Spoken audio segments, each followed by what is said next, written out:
Bakit kaya sa panahon ngayon, the more na loyal ka, the more na mahal mo ang isang tao, lalong lumalayo, coach? There are actually a lot of reasons for this, sigarilyo. Unang-una, sige, tignan nyo and sabihin nyo kung nagsisinungaling ako. Kapag mahal mo yung isang tao, maganda siya, sexy, maputi, or kung ano man yung type nyo sa isang babae, tapos niligawan nyo, niyaya nyo sa date, pumayag siya. Ikaw naman, syempre, tuwang-tuwa ka, no? Kilig na kilig. Then sabihin natin, sure, the first date went well without a hitch. Tapos, anong ginagawa natin after the first date? We will bombard her with texts. We will send her gifts. Always ka nang available sa kanya. Ang bilis mo mag-reply sa kanya na as if you have nothing else better to do. You're bringing up conversations about getting into a relationship with her. Sige, mag-isip nga kayo. Sa tingin nyo ba na kapag ginawa nyo lahat ng yun tataas yung attraction level sa inyo ng babae? No!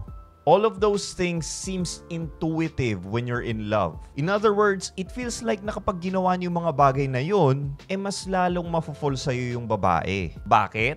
Kasi yun ang mga napapanood natin sa mga teleserye, sa mga movies while we were growing up. Well, I hate to say this mga sigarilyo, but that does not apply in real life. Kasi when you do all of those things na sinabi ko lang kanina, mawawala na yung pagka-misteryoso nyo sa mata ng babae. Women loves a good mystery. You should let them wonder if may gusto ka ba talaga sa kanila or wala. Kasi it's a scientific fact na women are more attracted to men whose feelings are unclear. Ngayon, kung ginawa mo lahat ng yun, nasa na yung mystery dun? Unclear pa ba yung emotions mo dun sa babae? Walay na, sigarilyo. Halatang halata na. It's like telling her the ending of a movie that she never saw. Na-spoil na siya. Wala nang excitement. And ang the best advice na mabibigay ko sa'yo, Kuya Sender, is to book a one-on-one phone coaching session with me. Para ma-explain ko talaga sa'yo from A to B kung paano maging successful in dating. You can do that by clicking the link in my bio if you're on TikTok. Pero kung nasa YouTube ka naman, the link is in the description box below.